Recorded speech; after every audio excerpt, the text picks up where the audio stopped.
little something different going on today. Getting the metal for the sawmill cover shed, and they're going to manufacture the panels on site. So a little something different. Should be pretty cool.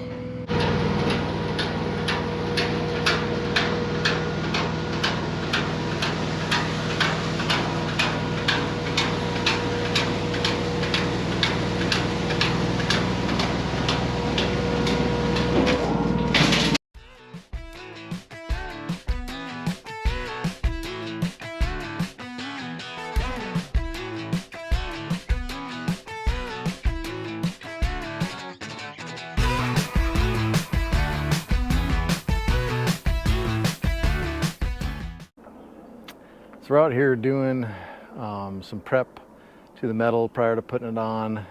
It got made several weeks ago, and now we're preparing the eave end of the metal of the standing seam, and Eric's working on that now. And then the other prep we'll do is there's some Z trim that goes on the front, and they need to be cut to length to fit inside the panels. So we'll also be working on that in preparation, just trying to get those things done prior to the metal going on. So we're getting to it.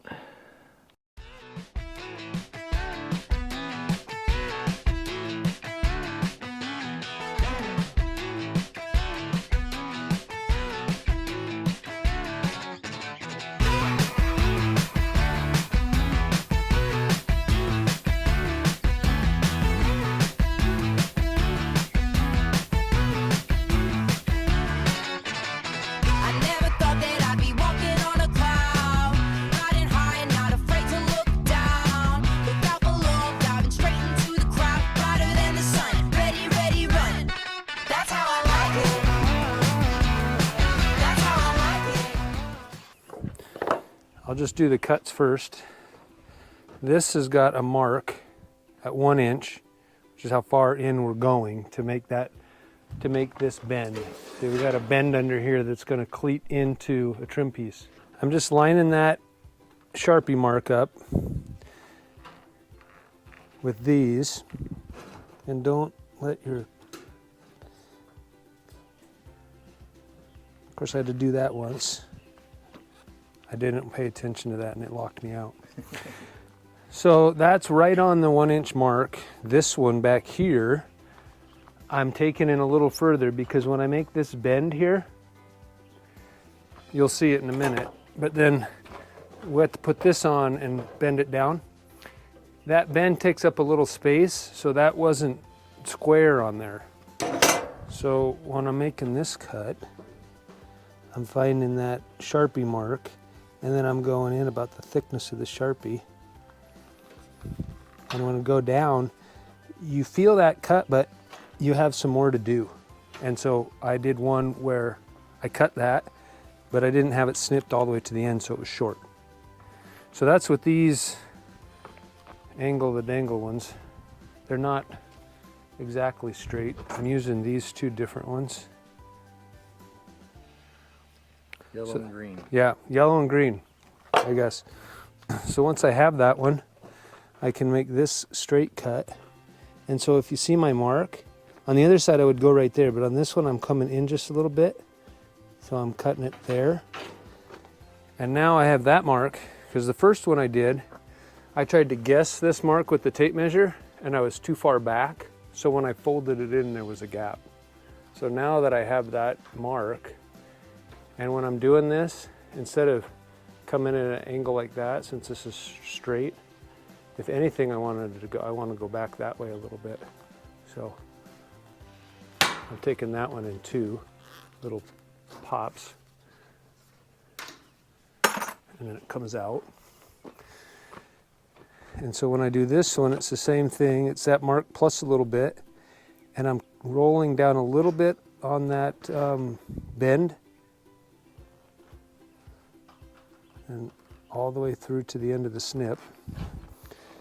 I am taking a little bit of this off. When I do, I'm watching my eyeballs.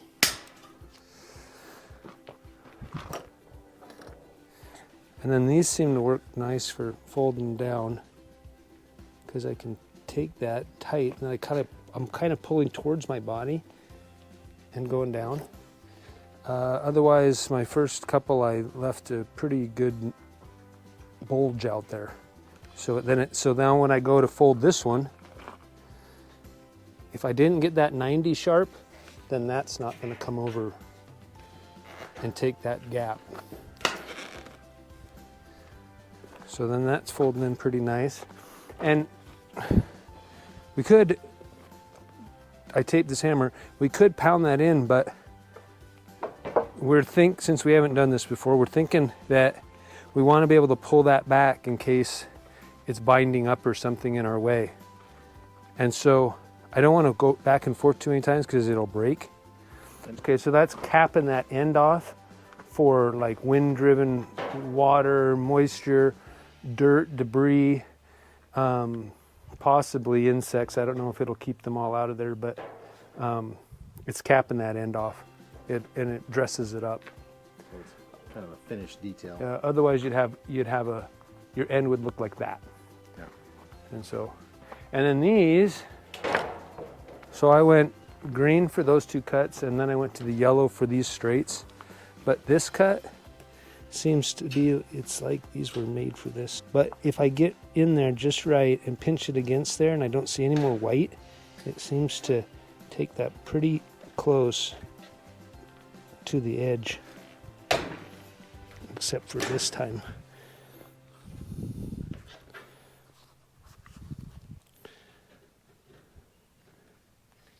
Why has it worked on all the others? Did I use a different? I used this one. Wonder if I doled it up or something. Anyway, on all the other ones I did it in one cut, so I don't know what happened there. So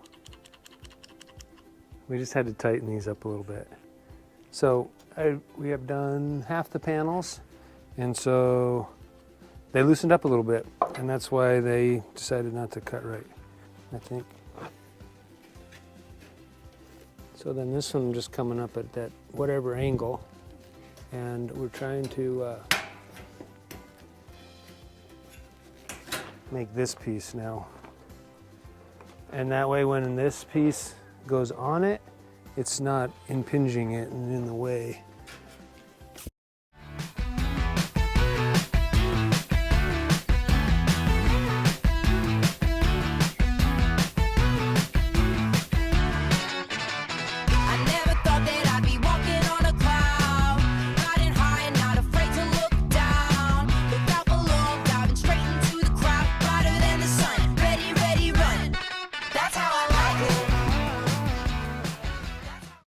This. Yeah.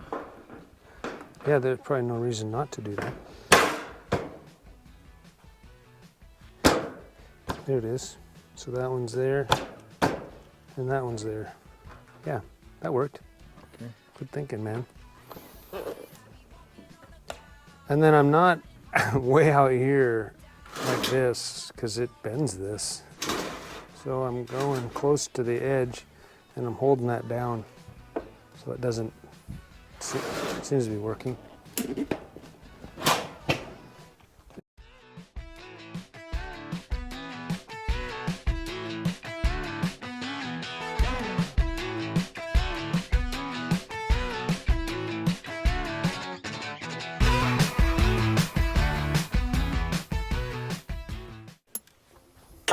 Well, that's the finished panel.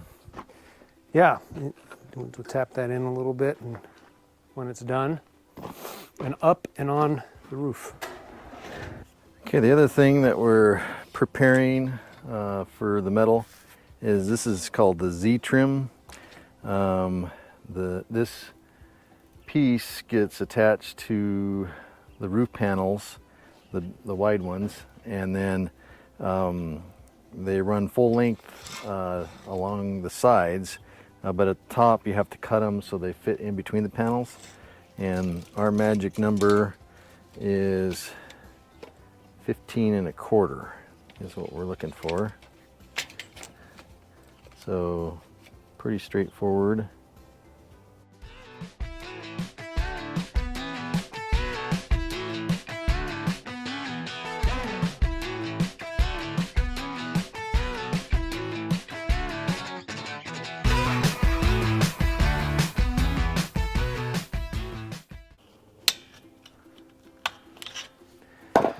just twist it there, get my yellow straight cutters.